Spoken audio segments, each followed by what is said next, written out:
Phone number ending in 432. Could you let me know who you are? This is Travis. Thanks, Travis. You have an echo because you're showing a mic on your other device.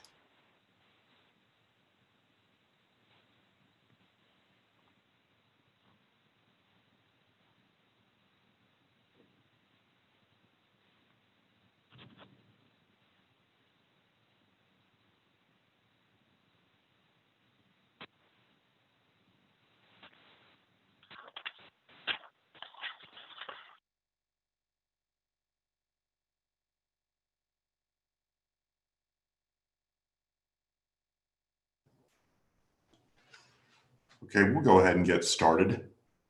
Good evening, everybody, and welcome to the Washington County Planning Commission regularly scheduled meeting for June 1st, 2020. This is a virtual meeting, and as such, it'll be conducted a little bit differently than our normal routine. As we get started, let me introduce the members that are present. We have Dennis Reeder, David Klein, Drew Bowen, and Randy Wagner. The first item on our agenda this evening under minutes are the May 4th, 2020 Planning Commission regular meeting minutes. Are there any questions, comments, changes?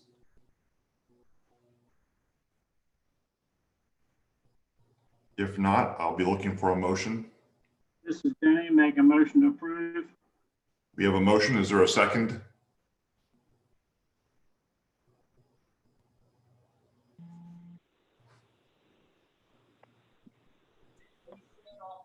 I'll second that, Clint. Randy. Okay. We've got a second. All in favor? Aye.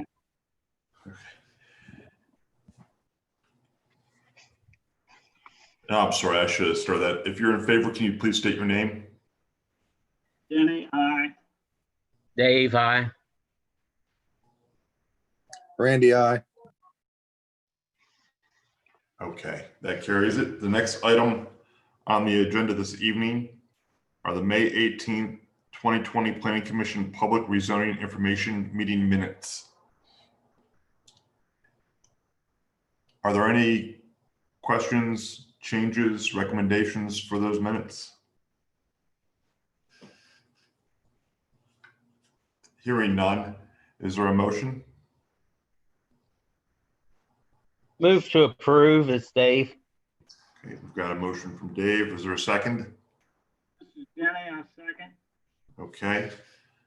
If you're in favor, please state your name. Denny, aye. Dave, aye. Clint, I'll have to Oh, yes. abstain, I think, from that one. Randy's got to recuse himself. Okay, so I'll vote in favor for that. So that motion carries.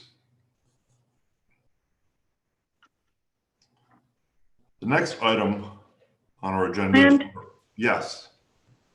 I'm sorry, this is Deb. I didn't hear who seconded that motion. Randy, I'm sorry. I did. Denny. Denny seconded it. David made the motion and Denny seconded the motion. Okay, thank you for the clarification. Sure, sorry for that.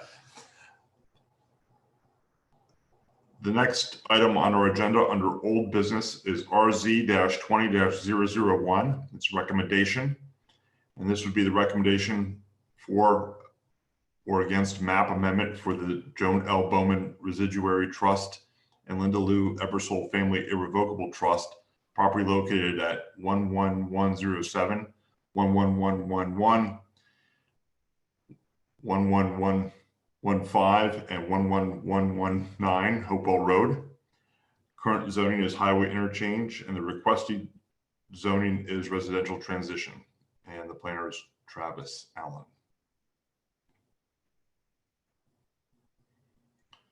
So I'll open it up for any discussion.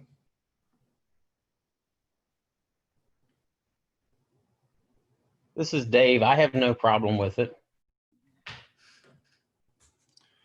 So we're to do all 4 lots back to residential, correct?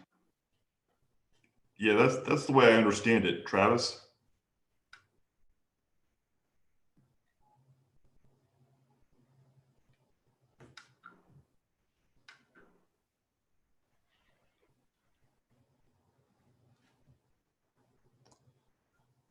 Danny, that's the way I understand it.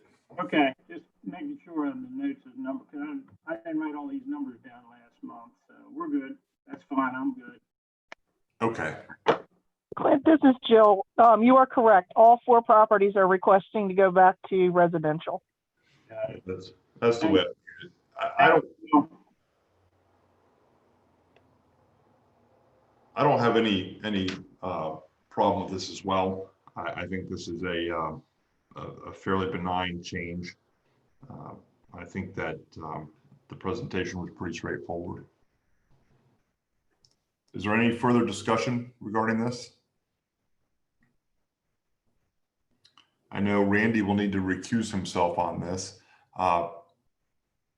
So if to move this forward, I would need a motion for recommendation.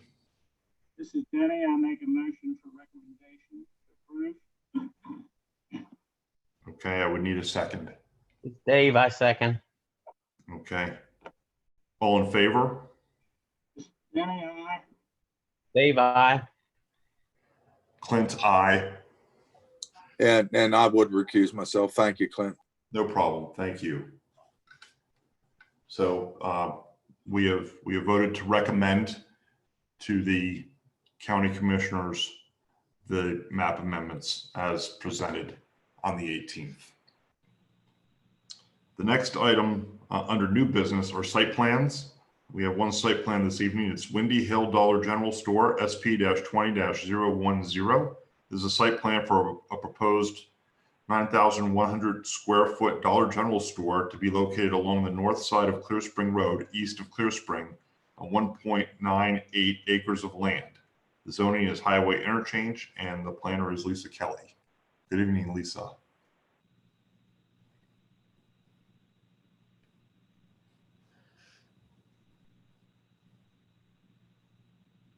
For the Dollar General store at Windy Hill. As mentioned, north side of Clear Spring Road, which is Route 68, just east of Clear Spring. You all may remember it as the former Windy Hill restaurant. The developer is proposing to demolish the existing building and construct a new 9,100 square foot Dollar General store. And building will be 20 feet in height.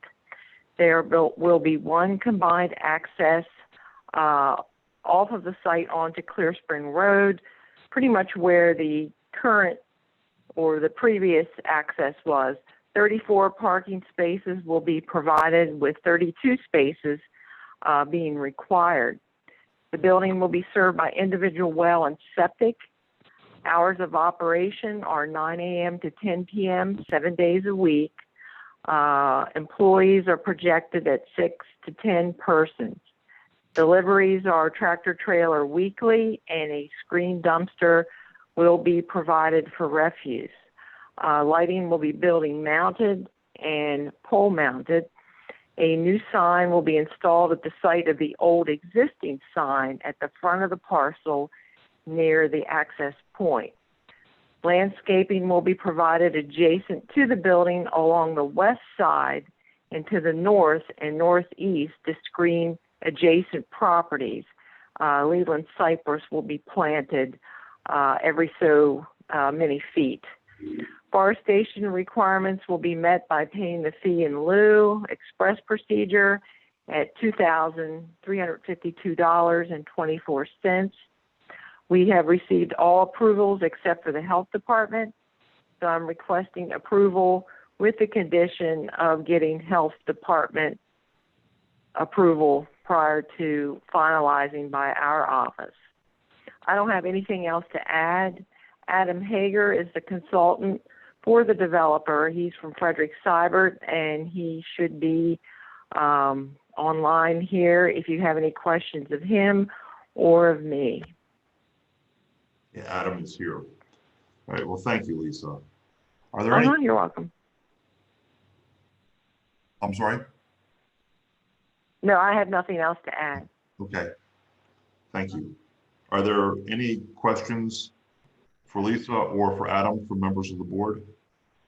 This is Denny. Lisa, I know it's Yes. coming up next. We're using an existing well and existing septic system. Now, does that all checked out with the health department that the septic is big enough? There'll probably be less usage of restaurant versus the Dollar General, correct? Well, the one at Windy Hill is, yes, to be individual well and septic. I believe that they had met with the health department several months ago, and maybe Adam can weigh in on that. Like I said, we're waiting. We need approval from the health department in order to move forward to finalize this. And like I said, Adam may be able to weigh in. I don't believe there's going to be an issue in talking to Adam, but I can let him speak to that. Yeah, this is Adam Hager. When we first started evaluating this site, that was one of the first things we scheduled a meeting with the health department. We went out, met with Kimmy out at the health department. We discussed the well and the septic. They agreed that it's going to be a less intense use going from restaurant to a Dollar General. So they said that they were not going to require any kind of GWEDI testing or, they said that they had an inspector, Robbie, that was going out. He actually met with my client at the site and examined the existing septic system to make sure it was still operable. And considering the restaurant was, recently in operation when my client bought it, they felt that everything was adequate. It's just the unfortunate circumstances that we're under. The health department's not reviewing any new plans right now. So they were forwarded a PDF. I actually sent Kimmy a PDF of the plans, but she said she cannot process anything until I guess the director out there lifts their hold on plan review. So it's been thoroughly evaluated. It's just a matter of once everything gets lifted, we feel that we should be able to get approvals, hopefully very quickly, but fingers crossed. Thanks, Adam. Appreciate it. Sure thing. Yeah, this is Randy Wagner. Yeah, what Adam just said is true. That health department was sort of on hold reviewing anything.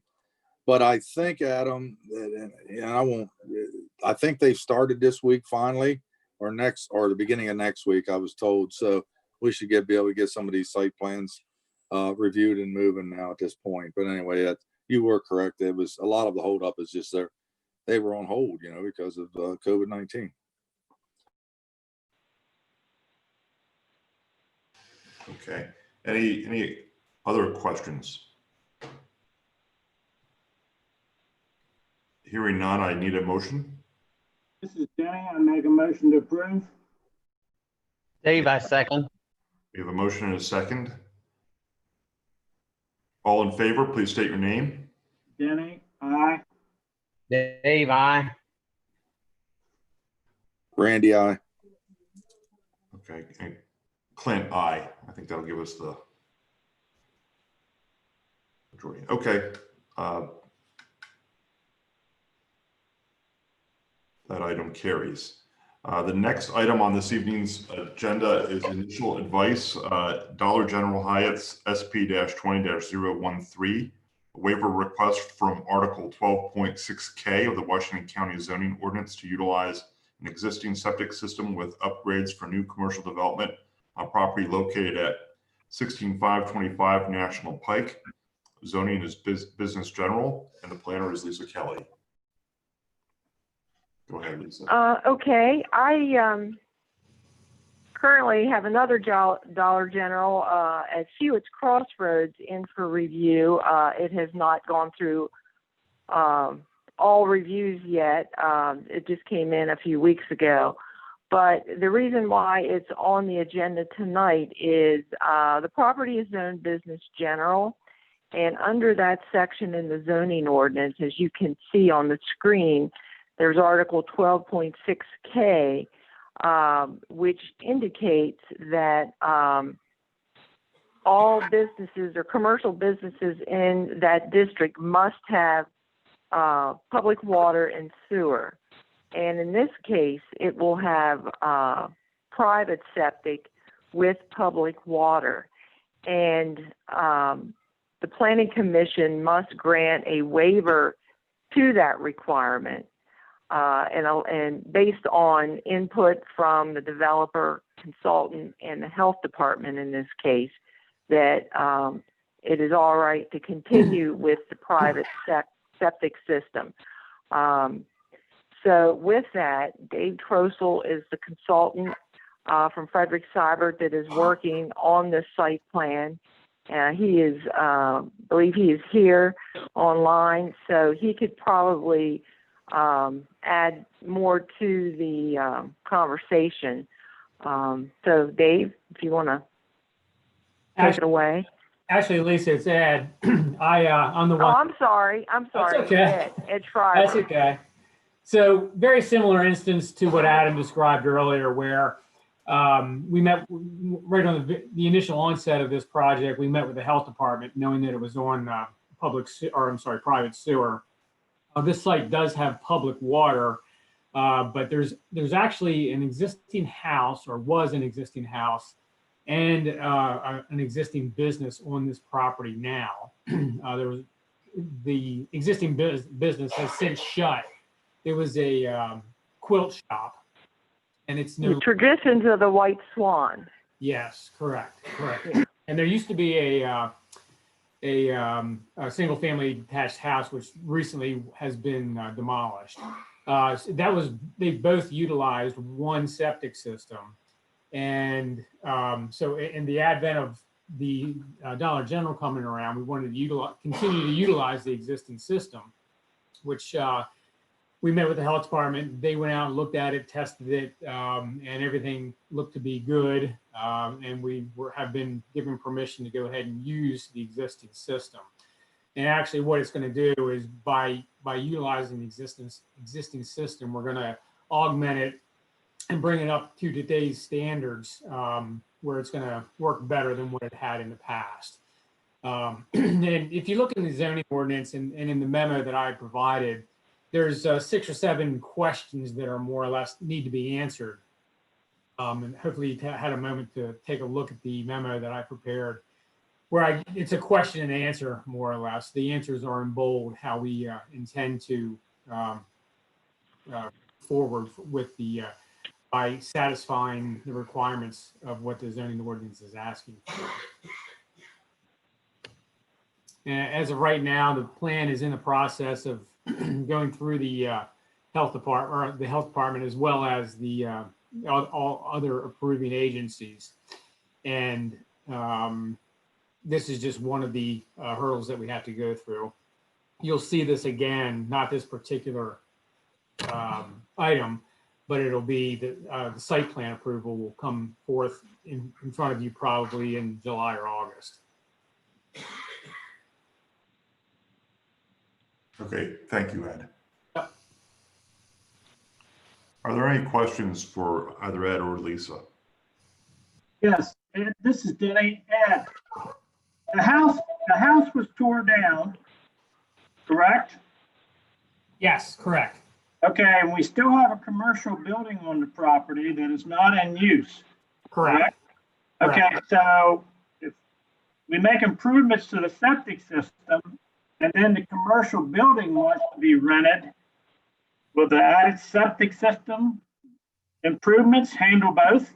Yes, that it's being designed to take care of the effluent from both based on square footages. Got it. And actually, there's probably going to be less effluent going to the system with the Dollar General there than the house that was there. Okay, that's fine. Thank you, Ed. Any other questions?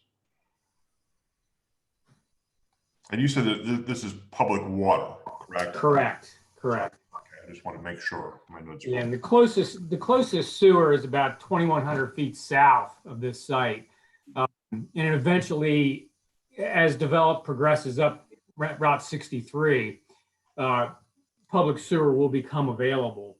Right. It's inevitable. If we would have had to provide sewer for this, it would have been a mainline extension. And the county water quality was a little concerned about having such a low volume user on an 8-inch main that the effluent wouldn't make it all the way to where it's destined to be to. And things could have gotten clogged up.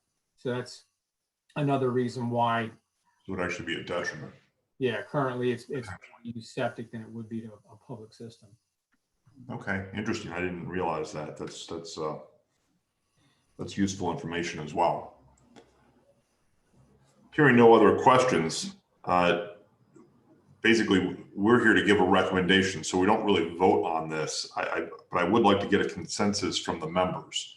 So if you're in favor of a positive recommendation to the applicant, please go ahead now and state your name. Jenny, This is I'm for granting the waiver. So I heard Randy. Did I hear No, Dave? you didn't Oh. hear me. You Oh, didn't I'm hear me. sorry. I don't know who Dave. I It's Dave. I started to make a recommendation, but then I think Denny did. Okay, so we've got Dave and Denny Yes. in favor. Yes.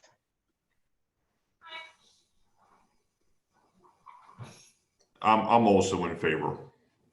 Yeah, I don't think this ever comes before the commissioners, does it? No, it would not. It would just. Yeah, I'm in favor. I'm in favor. All right, so Ed, you've got our, sort of our take on this, barring any substantial change to this when it comes back before us later in the summer. I don't foresee any issue with using the existing septic system. Okay. Great. Thank you very much. No problem. Thank you, Lisa. Next on our agenda, under other business, we have an update of staff approvals. Ashley Holloway would handle that. Ashley?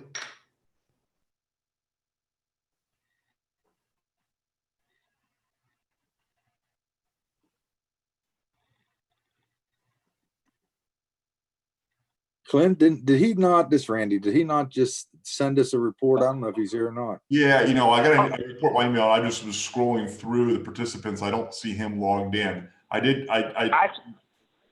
here. I'm sorry. I had my cell phone mute and didn't realize it. I'm sorry. Oh, no problem. All right. Well, take it away then. Okay. Again, I'm sorry about that. Oh, no, don't be.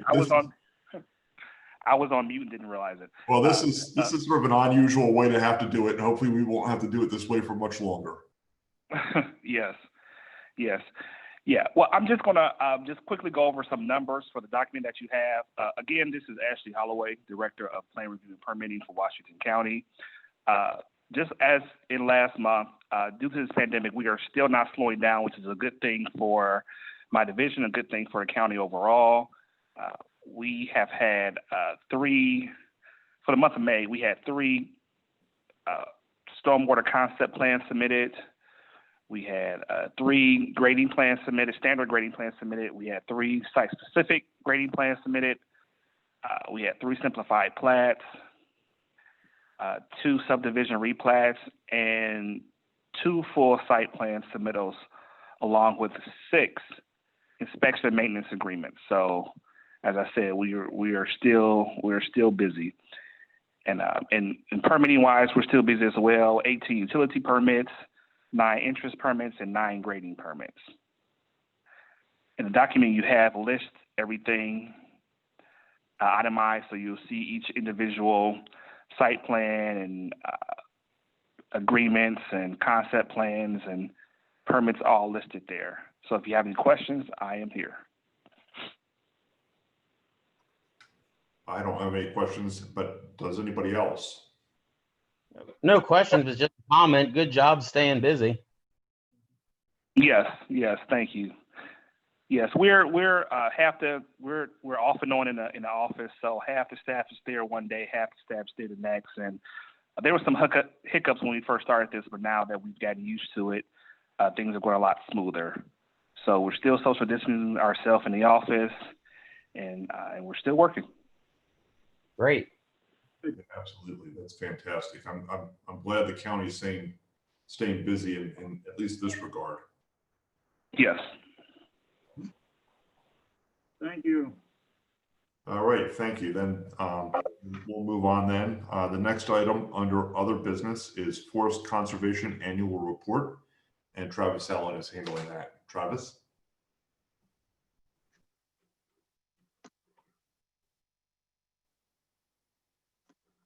Can everyone hear me? Yes. Okay.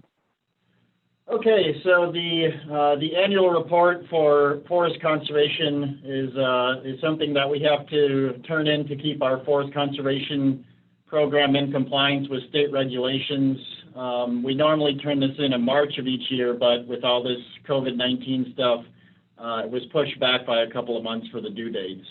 But the requirements for this report does come from Article 17 of our ordinance, as well as drawing from the state annotated code and the natural resources article. So I'm not going to read all the bullet points that you have there on your screen now in the slideshow, but you can see it's a fairly extensive report. You know, what we planted, retained, cleared during that reporting period, as well as dealing with things like enforcement and compliance issues, costs of the program, and we also do provide them with GIS data for the new easements that we establish.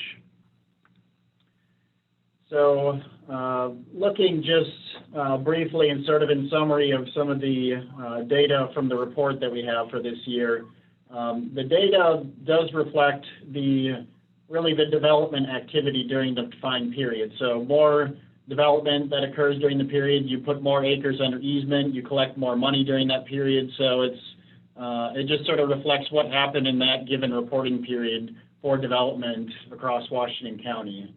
And as you'll recall from the times that we have brought individual projects before the Planning Commission's review, each individual development project's method of mitigation is very much influenced by site constraints and the particularities of each individual project for how they end up satisfying the requirements for forest conservation.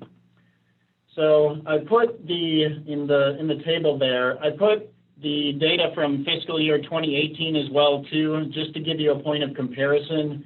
You know, again, each year is a little bit different, so it's hard to say that trends can be established from one year to the next, but it's just to give the numbers a little bit more meaning in terms of what happened this year versus last year for forest conservation. So you can see overall this year in fiscal year 2019, we initially looked at 218 different projects. Of those projects, 77 were exempted. There's a whole list of exemptions in the ordinance that if a project qualifies, it then doesn't have to go through any of the regulations under forest conservation that projects that do have to comply have to end up going through in terms of completing plans and other types of things. So subtracting those 77 exemptions, that left us with 141 projects that complied in some way, shape, or form with forest conservation during this fiscal year. So again, the way forest conservation works is the amount of forest that you clear on site then corresponds to the amount that you then have to put under easement, either on site or off site, according to those list of options that we have available to us. So you can see, for example, we cleared almost double what we did last year in terms of 44.8 acres this year versus 20 last year, but then correspondingly you can see that we also then put quite a bit more acres under easement and retention, 134 acres, as well as planting more acres. So the amount that you end up putting under easement is sort of a percentage of the total site, the amount of forest that's on site, but so when you are clearing more forest, it does eventually ultimately lead to more forest being put into a permanent easement. So in total this year, we're looking at almost 161 acres put into long-term protection. Looking next at the fiscal data, you can see in the first line there, we did collect quite a bit more bond money. Bond money is collected when the forest conservation plan for a site decides to do planting. So it just happened this year that we had a number of projects that decided to do planting, so therefore we ended up collecting more money in bonds, which is then released typically after a 2-year period, as long as the developer completes all requirements of their forest conservation plan. Next line in the table, you can see the payment in lieu of funds that we collected. You can see that we collected during this particular fiscal year almost more than 3 times as much PIL as we did during fiscal year 2018. And you can see the asterisk there at the bottom that the overwhelming majority of that, over $300,000, was for one single project, the Vista Business Park distribution facility that you might remember. So that really put a pretty good chunk of money within that account. Conversely, you can see in the next line in terms of PIL expenditures, unlike last fiscal year where we expended over $136,000, this year we only expended $32,000 of the money that we have in that account. So that is money that's expended by the local soil conservation district. They do a great job out there helping us to implement this program. They have a lot of relationships with landowners, and they've done a very good job with it. But it does take them some time to find willing landowners to put projects under easement. So it takes a bit of time to spend as much money as we have in there right now. We'll look at that a little bit more in the next slide, but just some numbers about the payment in lieu of there. Implementation costs, those are some pretty big numbers, especially you see in 2019. Again, you can see in the asterisk there that implementation cost includes the PIL money from the line a couple of ones above that. So, you know, before commissioners get concerned that this program is costing us a lot of money, the actual number in terms of staff implementing this program is actually the number at the bottom there, $53,000.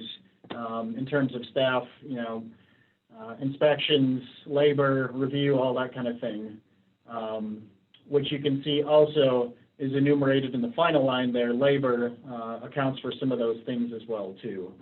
The labor hours are an estimate. It's difficult to come up with an exact total of how much time I and other staff members put into the program. It's probably actually more than those hours, but that's the closest we can come in terms of the review time, the inspections, compliance activities, all those different kind of things. Moving on to the next slide, I did just want to give a point of comparison for the payment in lieu of expenditures throughout the program's history. So this is between fiscal year 95 and 2020. And you can see that we have had some pretty big years where we had large development projects that put a pretty good chunk of money within that account that got us up over, you know, $250,000. But this last fiscal year was actually the highest amount of payment in lieu funds that we collected during this 25 year period that we're looking at here. So again, you know, soil conservation does a great job trying to expend this money, but we do have a pretty sizable chunk of change in there at the moment. And again, the state is starting to look more closely at the collection and expenditure of these funds with state legislation that's being passed. So we just have to be a little bit cognizant of how much money we're getting in there when we make decisions about each individual development project and the chosen method of mitigation. Wrapping things up here in the last slide, the report also looks at forest banking activity. The county's forest banking program is relatively new. It's only a handful of years old, so we don't have a great number of forest banks, but we did add an additional one during the last fiscal year period. You might recall the Andrew Michael Forest Bank out there near the Searfoss roundabout. That was almost 10 acres. More than half of that has already been debited and used by other different development projects that have come through. So they have put it to good use. Finally, in terms of enforcement and non-compliance fees and that kind of thing related to this program, You may recall in the last year, the Planning Commission granted our department authority to levy the initial non-compliance fees in cases where we can't get the developer moving to comply with the requirements of their forest conservation program. And I'm happy to report that this period, that option did not become necessary for us. We did not need to levy any fines or fees on any developers during this time period. We try absolutely as much as we possibly can to work with developers until all options are exhausted before we get to that point where we have to levy a fine or a fee. So fortunately, even though it was close in a couple of cases, we did not have to go to that extent this year, and we were able to work things out and move forward with compliance activities with the program. So that's just kind of a quick synopsis of this report that we send into DNR. I'm happy to answer any questions about the data or about what I presented here, if any commission members have any questions. Yeah, thank you very much. It's very impressive that from a non-compliance and enforcement perspective that we didn't have to levy any fees or fines. I know when we discussed that a year ago, there was some deep concern, that was necessary. Perhaps just the threat of it alone is enough to help push some of these developers to the finish line regarding this. Anyway. Yeah, I mean, we try to, again, really exhaust all possibilities, and the fines and fees are something that's definitely a last resort measure, and at that point, you're really just trying to get people back to the bargaining table, so, it really is something we try to avoid at all costs. And that's understandable and admirable, actually. It probably takes a great deal of patience in certain cases. So that's definitely impressive that there were none yet at this point. Other members of the commission, any questions for Travis? Yep, good. I'm good. Thanks, Travis. All right. Well, thank you, Travis. I appreciate you putting this together. It's quite an undertaking. Next item under other business is Planning Commission member appointment. Jill, I assume you're handling this? Yeah, thank you. This is Jill Baker, Director of Planning and Zoning. In your packets, you should have received several applications from people who are interested in serving on the Planning Commission. Coming up July 1st, we'll be ending Drew Bowen's final 5-year period. So we are seeking to replace that position as soon as we can so that we don't have any lapses there between members. So what you should have received in your packet, like I said, is a set of applications. And what we're seeking from the members tonight are recommendations of what we're asking for is 3 members, 3 people that you would potentially like to see, and rank those people so that we may present that to the Board of County Commissioners at a later date. So, Randy, this would not be something then that you would potentially weigh in on here if you don't want to, because it will come before you under the Boards and Commissions category later in the year.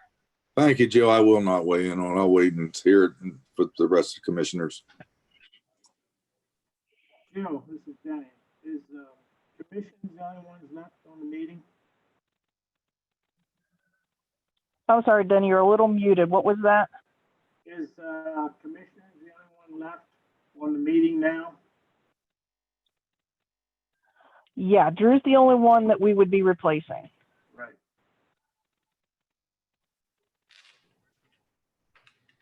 Clint, do you want to go down the list? Let's go down the list and see if anybody knows them and their recommendations. And Yeah, I mean, can we pick 3?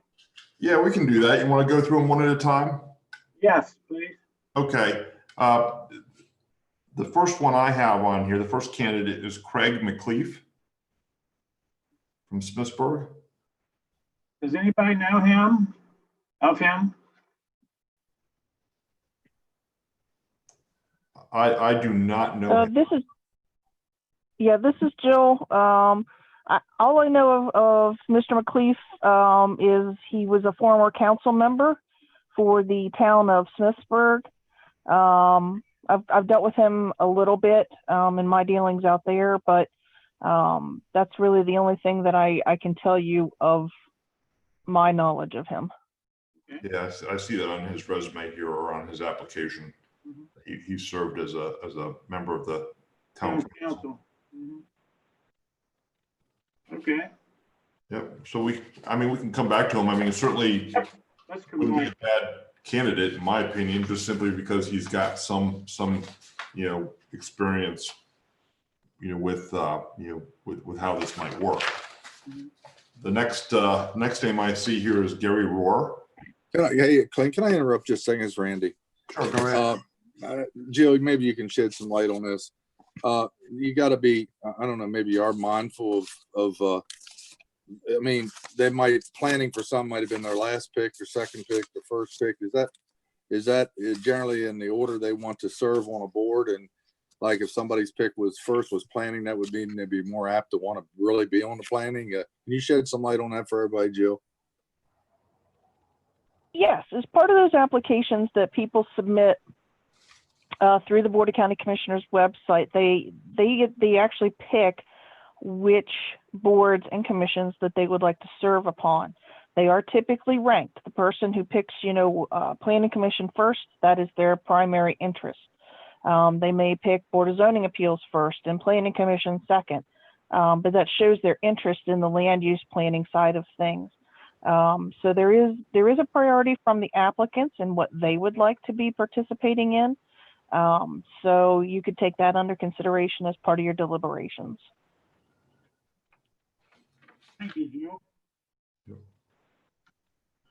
All right, so the next person on the list is Gary Rohr. He's currently a member of first of all, he's a former county employee, and he's currently a member of the Historic District Commission. And he's got interest in either the Planning Commission or the Zoning Appeals Board.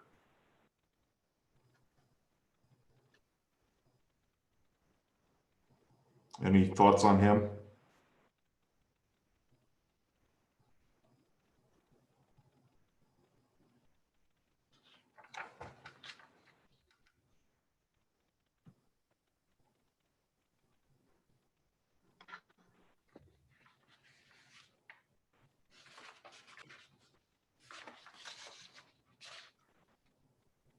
I know he's not currently a huge fan of our board.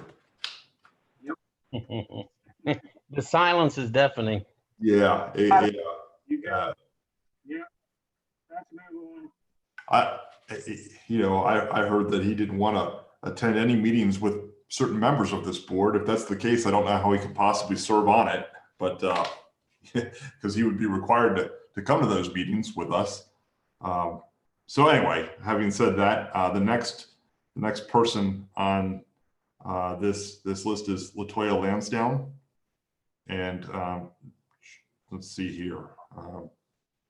She works in the legal field, and she's interested in a number of boards, including Housing Authority, Building Code Appeals Board, Diversity and Inclusion, Planning, and Recs and Park. And her additional comment is that her intention with applying for a board position is to get involved. Certainly. I don't know her. I know she's a customer of mine just because I've seen her name on the one of the lists. But aside from that, I've never spoken with her or know her.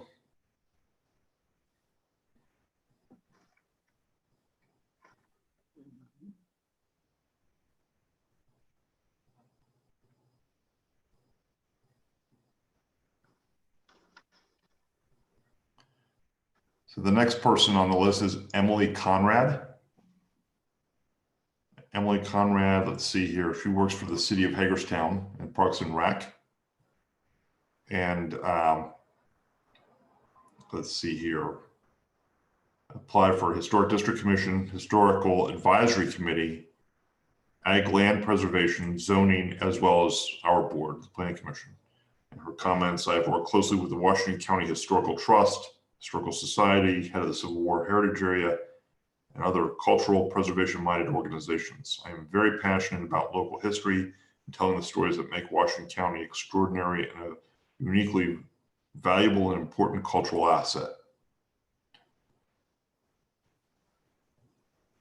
Does anybody know her?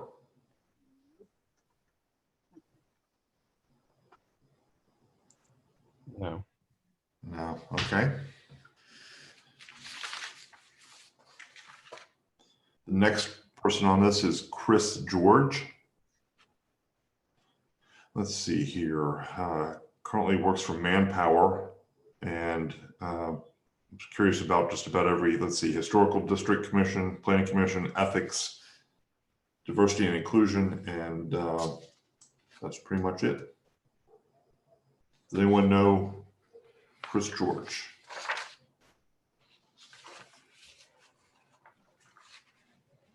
Nobody knows Chris George either. So the next person we have is Kevin Michael Coyle from West Washington Street in Hagerstown. Let's see here. He is employed with the Housing Authority of Washington County as a maintenance manager. He is interested in number one, the Planning Commission, Tri-County Council, the Ethics Commission, Zoning Appeals, or the Plumbing and Mechanical Board. Does anyone know Mr. Coyle? Nope. We're striking out on knowing people. Yes. With one exception. Let's see here. Next candidate is Robert Klein. Let's see here. Mr. Klein. No relation that I know of, by the way. There are a lot of Kleins. I'm sure you probably run into that all the time. Let's see here. It looks like he is. It looks like he's an attorney, perhaps. Specializes in education law, and he applied for Black Rock Golf Course, Property Tax Assessment Appeal Board, Planning Commission, and the Historical Advisory Committee. I don't know Mr. Klein. Nope, me neither. We'll just keep on moving on here. We've got Mr. Jeremy Hill from Williamsport. Let's see here. He works for Sheets as a salesperson. Let's see. He's interested in Historical Advisory Committee, Land or Local Management Board, Mental Health Authority, Advisory School Design Review Committee, and the Planning Commission. He graduated high school during his junior year, and thus why the field is marked for 3 years. Okay. You plan to go back to college in the fall. I wonder what that would do for his availability, unless he's talking about, Hagerstown Community College or the Maryland system at Hagerstown. If he goes away for school, then that would probably make it difficult for him to attend monthly meetings, perhaps.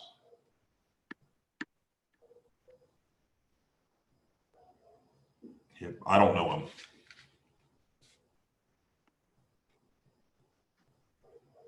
Does anybody else know? Nope. We're all probably a little too old to know him. Next one is Timothy Hammonds. And let's see here. He works for ALC companies, or he owns ALC companies. And he has for some time. Let's see here. I'm just rolling down through here. He is interested in the Emergency Services Advisory Council, Zoning Appeals, Planning Commission, Ag Education Center, and the Gaming Commission.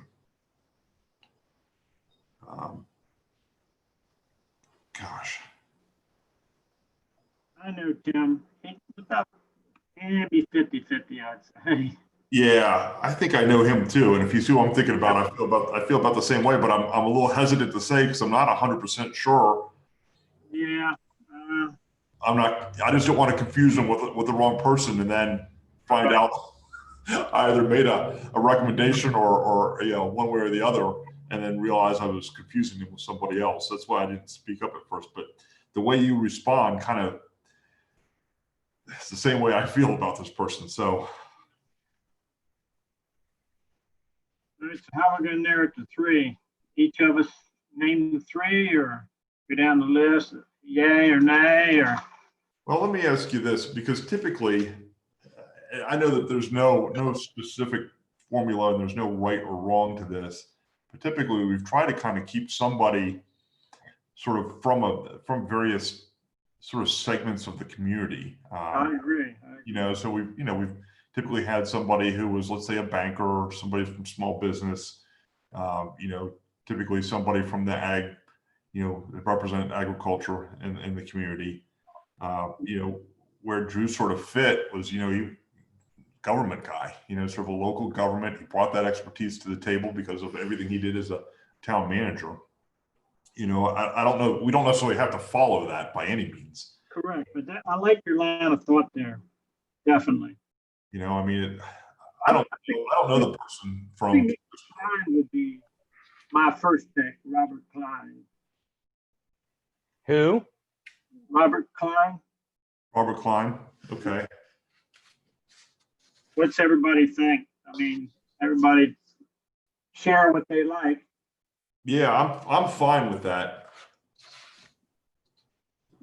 I would say I have no problem putting that as a number one. Dave, what do you think? Well, I don't have any of the documentation to read. I'm out of town and didn't get the hard copies, and I didn't get electronic copies. So I didn't have a chance to actually review anything. And I don't really know any of the people that you said. A couple of red flags did go up with some of those names. I think that we need to find someone that is interested in the growth and development of the county. Mm-hmm.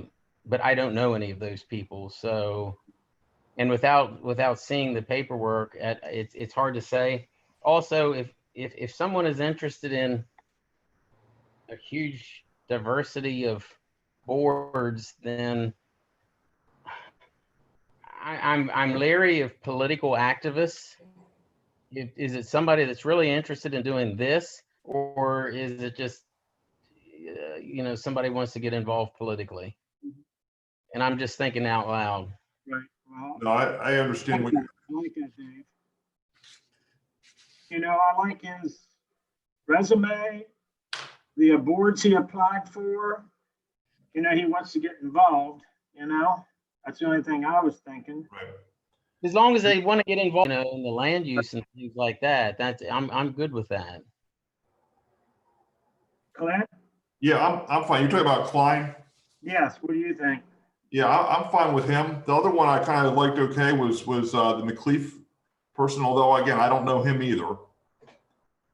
Boy, that name really.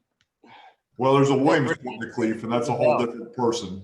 You know what I mean? Because that was the first thing that kind of went to my mind as well. But like Jill said, he was on the board out of Smithburg. I called and asked a few people about him, town council. He was pretty fair, you know, being on the council. He's retired from, I think, education, I think. Yeah, it doesn't really say here.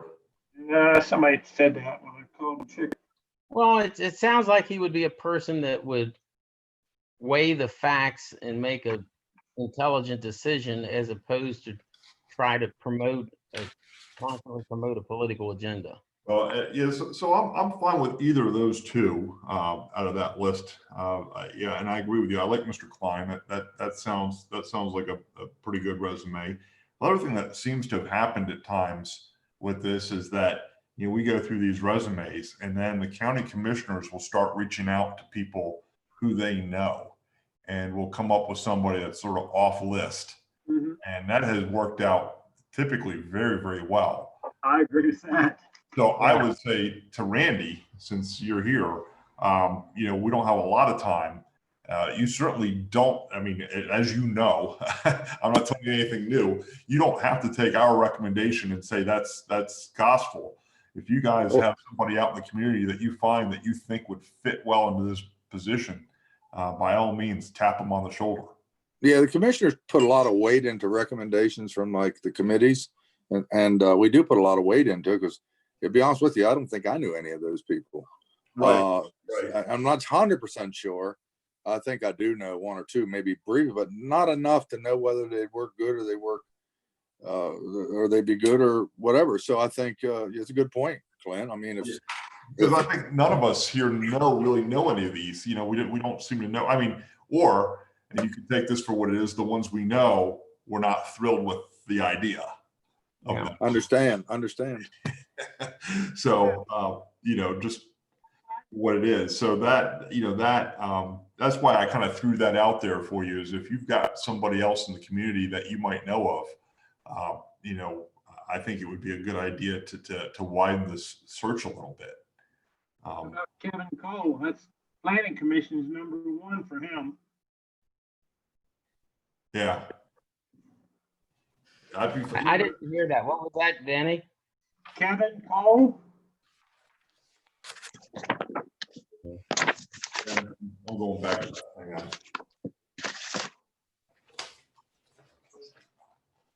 He has #1 for planning commission. Yeah, Kevin Coyle, that's right. Okay. And he works for the Housing Authority.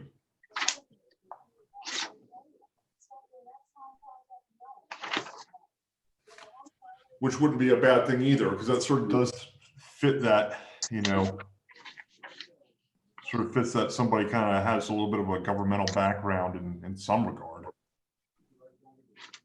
Well, you got to pick 3.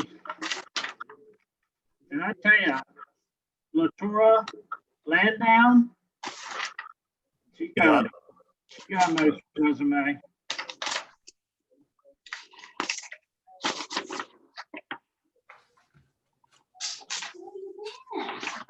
We have some diversity.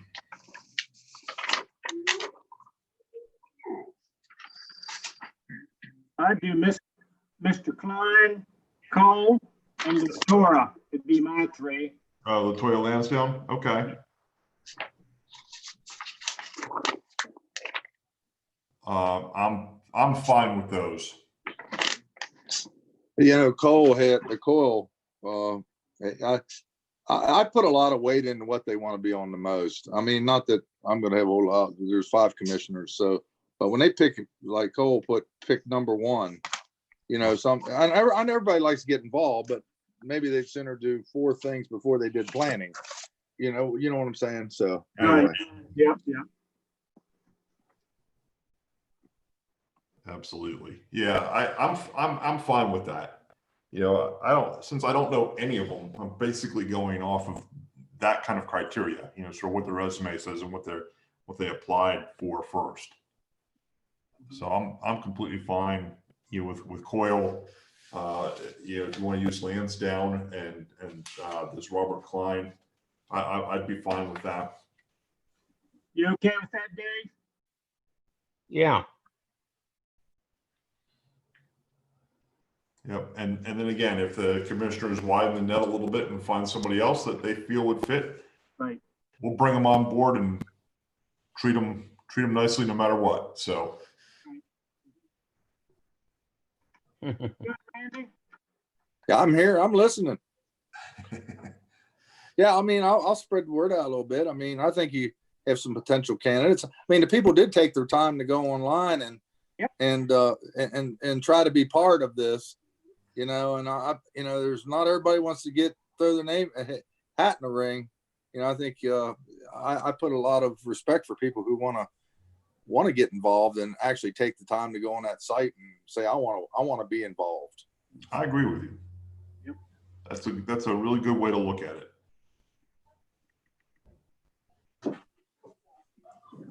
Sounds good. All right, so that's what I see then. Okay. Well, unless anything changes, there you have it. Okay, so just for the record, Clint, could you say the #1, #2, #3 again, just so we have it right? I showed #1 as Kevin Coyle, and please, Okay. anyone stop me if I get it wrong. And then we had, I think it was Latoya Lansdowne. as number 2. Okay. And then, hang on here, let me find the right one here. Robert Klein was the 3rd one. Okay. Did I get those in the Perfect. in the order?